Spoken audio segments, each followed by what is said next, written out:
It's very difficult to properly organize your immediate environment. And that's another thing I try to do with the books, is show that some of these so-called simple things, clean your room. It's like, I'll tell you, this is the truth. I've been trying to organize my office for 3 years. I was flooded by so much mail and so much catastrophe that I fell way behind in my ability to keep my closet organized, my clothes organized. I had 3 years worth of mail sitting in my office at the university, thousands of pieces of mail, and it took a lot of work to, and it's still not done. I hope I'll have my damn room clean by the time I go out on tour, for symbolic purposes, among other reasons, to have my house in order and beautified again as well. But I like to show that simple things aren't so simple, especially if you try them. You know, I had one client, his mother had died, and it was a large family, and the family kind of fell into disorder after she died because it was all boys, it was all sons and a father, and no one had really picked up the maternal role, you know, the necessary stereotypical maternal role, and he decided he was going to try to do that. And man, you know, his brothers and his father, they weren't happy when he first went to get groceries. You know, they felt that he was kind of trying to take the place of the mother, so there was all that grief that was still there, and then who the hell did he think he was, and et cetera, et cetera. I mean, people's houses aren't in order because that's really hard. It's really hard. And it causes a lot of chaos and strife to try to do it. And so usually it isn't done, and it isn't until you actually try it, like right down to the detail, that you start to understand how difficult it is, and then also how to appreciate. You also start to appreciate how necessary it is. So it's fun shedding light on that sort of thing, and the non-triviality of the ordinary. And part of the reason I concentrate on the individual is because I don't think the things we do are trivial. If you think the things you do are trivial, then you're either bringing a trivial attitude towards them, or you're doing things that you're not doing the things you should be doing, or you're not framing the situation appropriately. So, and you know, you might dispute that, and that's okay, you could, but you know, one thing that my depressive clients, for example, would say, I can't really figure out why anything is worth doing if we're all going to die in the end. It's like, you know, it's fair enough. But I said, I think it was last night at my lecture, I said, if a baby's crying in front of you and you know it's cold or hungry, you don't cease to attend to its distress because the sun is going to envelop the earth in 4 billion years. You think, that's not a good excuse. Well, why not? Why not use that time frame? And your instinctive answer is, well, that's just not the appropriate time frame. And so I would say, well, if you have the the habitual inclination to apply to your own life a time frame or an evaluative framework that reduces what you're doing to meaninglessness, then you should consider whether or not you're using the wrong time frame.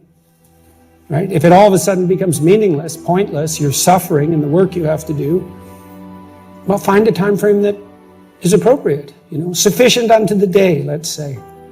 That's a good start. I was talking to one of the leaders of the Conservatives this morning, and they're asking me about, the person was asking me about Bill C-16, but more specifically about talking to young people, because the Conservative leadership struggle is going on right now. I've been talking to a bunch of them, and I said, well, look, one of the things you could do for young people that no one's doing is to talk to them about responsibility, because everyone talks to young people about rights. It's like, we need our rights. It's like, oh God, how many rights do you need? You know, really, like you have more privileges than any people who've ever lived anywhere.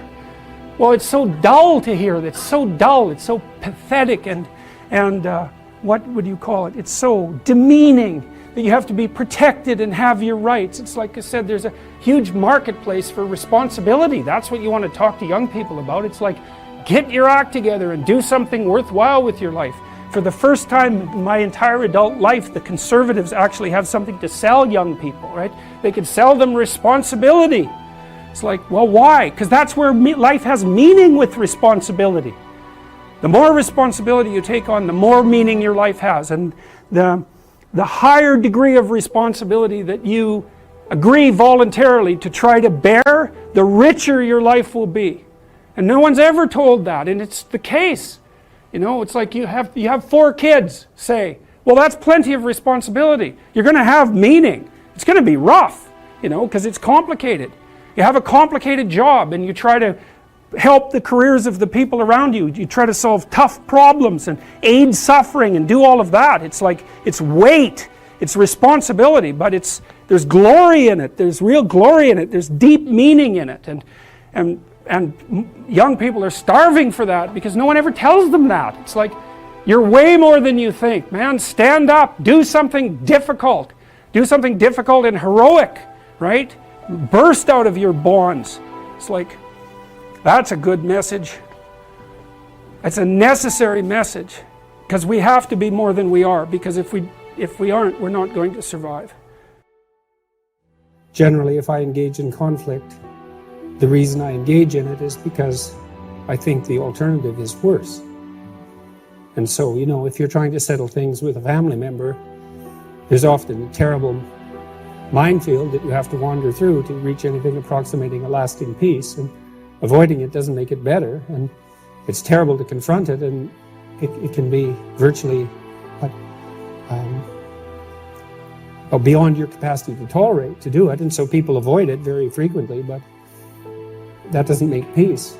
It just harbors underground resentment and breeds bitterness and hatred, and so that's not, unless that's what you want, that's not a good solution. Why do you think it is that some of the things that you've said and the way you've gone about kind of writing up your stuff has been such a phenomenon and caused so many people to sit up and pay attention? Well, I suppose in some sense those things that we take for granted we regard as obvious, but if we take them for granted and we regard them as obvious and then they're challenged, we often have no idea why they're valuable. So for example, I've had many clients who were considering getting married or not getting married, and they would say to me, well, it's just a piece of paper. And they thought that was a pretty good argument. And that's not a good argument at all. That's an argument that's so shallow that you hardly know where to begin. But, if someone comes up to you on the street and says, defend marriage, it's like, well, what do you know? It's like, how are you going to do that?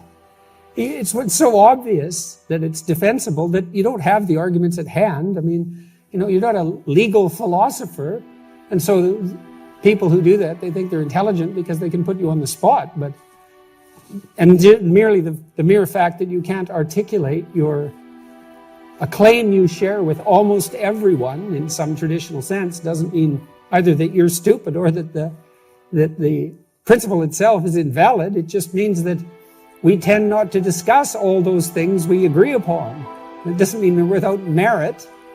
So the rules, I mean, I've been criticized, my books have been criticized, well, they're, self-help, and I think, well, I'm actually not contemptuous of that, so that criticism doesn't bother me. My clinical practice, many of my clients were brought to whatever philosophical understanding they had through so-called self-help books, and if they were reading books, that's not so bad, and what were they trying to do, improve themselves? I mean, how pathetic is that? And then to pander to an audience that needs self-improvement. It's like, well, so yes, the rules were obvious, but the reasons for them weren't. And so I think the reason the books were popular, or one of the reasons, is that I tried to make a case for why these hypothetically simple, axiomatic, propositional statements were neither simple nor obvious, and why they were also necessary. And people like to be walked through the whole process of the thought that underlies the claim, let's say.